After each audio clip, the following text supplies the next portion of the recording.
শিক্ষার্থীবৃন্দরা ও চাকরি প্রত্যাশী ভাই বোনেরা, আসসালামু আলাইকুম। ঈদ পরবর্তী ক্লাসে সবাইকে শুভেচ্ছা ও অভিনন্দন।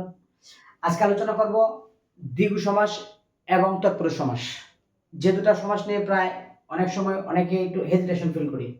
সো আজকে এটা আমরা 5 মিনিট সময় শেষ করে দেব, সাথেই থাকুন। চলুন আমরা জানবো দ্বিগু সমাস কি।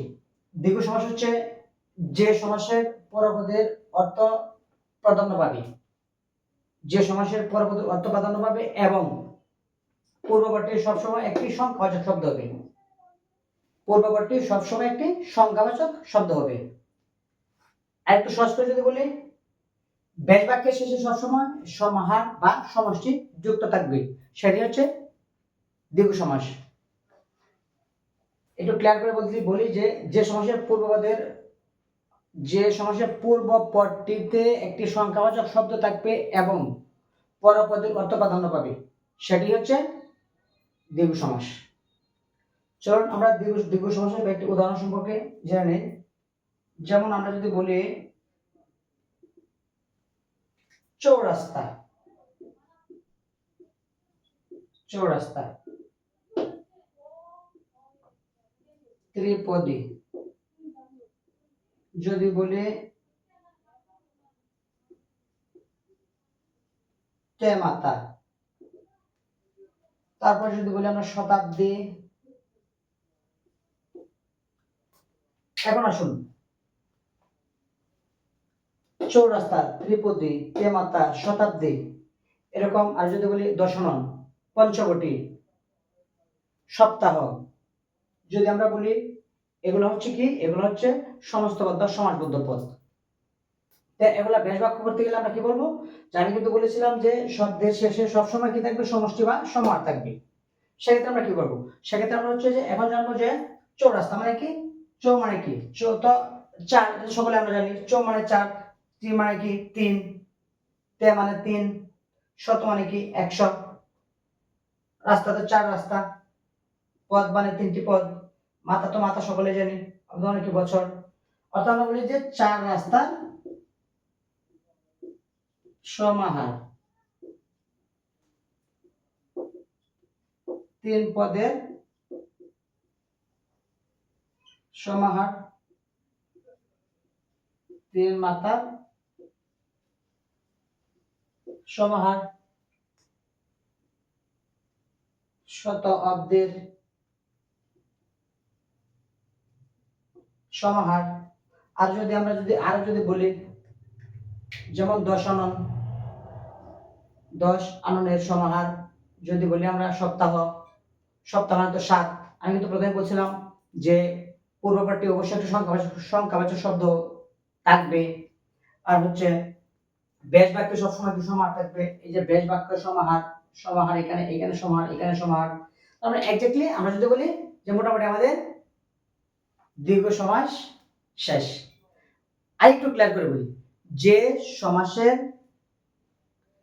পূর্ব পদে একটি সংখ্যাবাচক শব্দ থাকবে। কে বলছে? আমি বলছি। কি থাকবে? একটি সংখ্যাবাচক শব্দ থাকবে এবং পরপদের অর্থ প্রাধান্য পাবে। তারপরে যদি ঝামেলা হয়, তারপরে বলবো যে ব্যাস বাক্যের শেষে সমাহার বা সমষ্টি যুক্ত থাকবে, সেটা হবে দ্বিগু সমাস।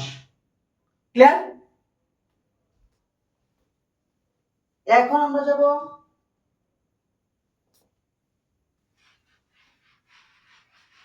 তৎপুরুষ সমাস। এখন যাব তৎপুরুষ সমাস। বলছিলাম 5 মিনিটে শেষ করব, প্রায় 3 মিনিট হয়ে গেছে। এখন আমরা তৎপুরুষ সমাস।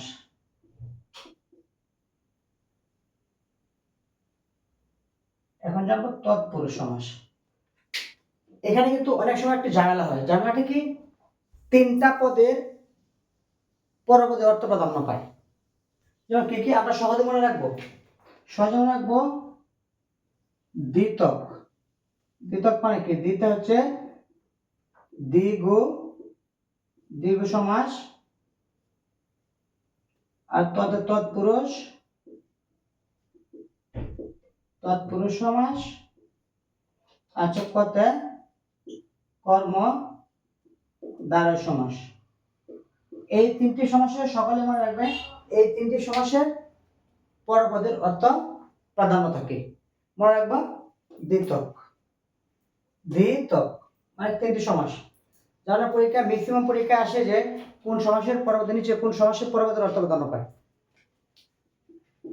এই তিনটি সমাসের পরপদের অর্থ সবসময় প্রধান থাকে। এখন আমরা জানবো যে তৎপুরুষ সমাসটা কি। তৎপুরুষ সমাস হচ্ছে পরপদের অর্থ প্রধান থাকবে, পাশাপাশি বিভক্তি, পূর্বপদের বিভক্তি লোপ পাবে, পূর্ব পদের বিভক্তি লোপ পাবে। ক্লিয়ার বিষয়? এখন যদি আমরা বিভক্তি বিষয়টা বলি, এক কথায় বিভক্তি হচ্ছে শব্দের শেষে বা পদের শেষে অতিরিক্ত কোনো কিছু যোগ হয়, সেটা হচ্ছে কি বিভক্তি। ক্লিয়ার? চলুন আমরা জানবো। যেমন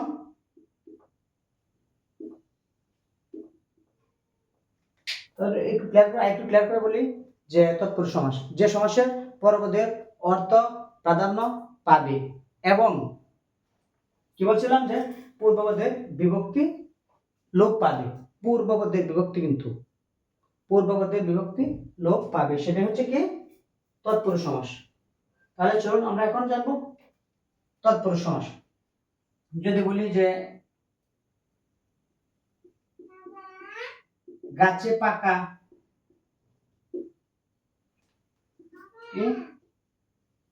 গাছ পাকা, কি বলছিলাম এটা হচ্ছে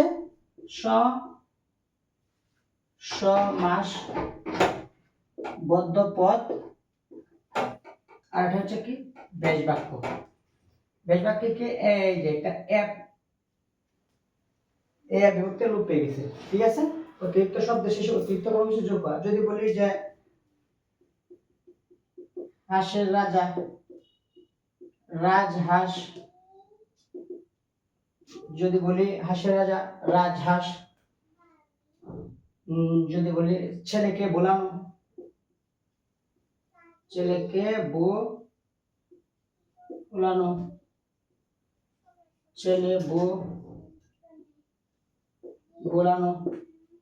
যদি বলি বিলেত থেকে ফেরত, বিলেত ফেরত, ইত্যাদি ইত্যাদি।